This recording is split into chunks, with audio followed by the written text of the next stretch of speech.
Microsoft aujourd'hui a annoncé qu'ils allaient racheter la division terminaux de Nokia.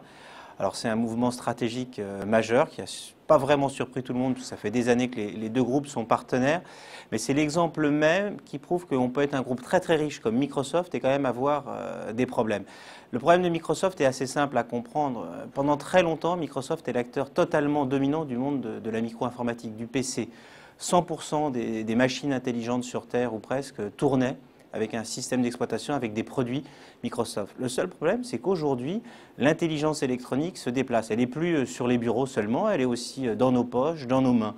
L'essor de l'informatique depuis quelques années, c'est les tablettes et les smartphones. Et dans les tablettes et les smartphones, ce ne sont plus les logiciels de Microsoft qui font tourner les machines. On a vu apparaître des nouveaux concurrents. Et le problème de Microsoft, c'est ça, c'est que la valeur, la croissance sont en train de se déplacer sur de nouveaux terminaux intelligents et que Microsoft ne contrôle pas ces terminaux. Alors voilà pourquoi aujourd'hui il essaye d'acheter Nokia en se disant qu'il va pouvoir, avec Nokia qui a encore un grand nom dans les terminaux, encore un groupe qui possède à la fois une marque, des ingénieurs, des réseaux de distribution, il va peut-être pouvoir accélérer sa croissance sur ce nouveau secteur des terminaux intelligents.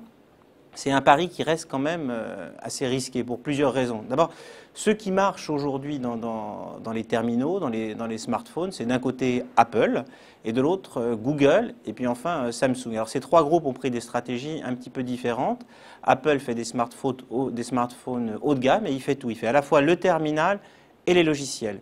Google a choisi une autre approche, il ne fait pas de terminaux, ou pratiquement jamais. Par contre, il a créé un système d'exploitation qui s'appelle Android, et il le donne, il le distribue quasi gratuitement, en laissant à tous les fabricants le soin d'intégrer et d'améliorer ce logiciel Android. Et puis Samsung, lui, a fait un troisième choix, qui est de mettre pratiquement toutes ses forces dans la bataille des terminaux. Il a développé un petit système d'exploitation, mais sa priorité, c'est de faire des terminaux qui sont le plus forts possible. Alors, Microsoft va faire un troisième choix qui se rapproche finalement plus de celui d'Apple.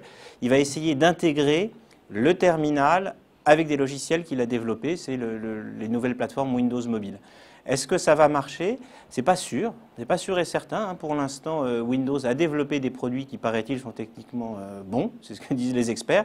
En même temps, la part de marché du Windows Phone reste très très faible. Dans l'univers des smartphones aujourd'hui, on a clairement un côté Apple, de l'autre Google. Donc Microsoft va mettre aujourd'hui 7 milliards de dollars sur la table pour essayer de rattraper son retard. C'est un groupe qui peut se le permettre, parce que Microsoft, même si c'est un groupe qui n'a pas des amis, que des amis, c'est un groupe qui fait encore 80 milliards de dollars de chiffre d'affaires par an, plus de 20 milliards de profits. C'est un groupe qui a des réserves de cash absolument considérables. Donc c'est un pari risqué qu'ils vont essayer de prendre, mais c'est un pari qu'ils peuvent se permettre de courir. Pour l'instant, il est trop tôt pour savoir ce que Microsoft va faire de la marque Nokia.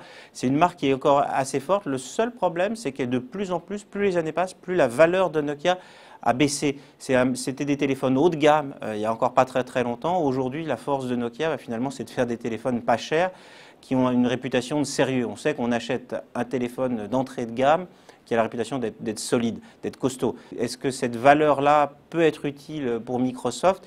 Si le marché des smartphones se banalise totalement, si la valeur chute, si le marché, ça n'est plus des smartphones Apple très très chers, mais des téléphones finalement qu'on remplace assez souvent, dont le prix baisse, peut-être que la valeur de Nokia sera importante.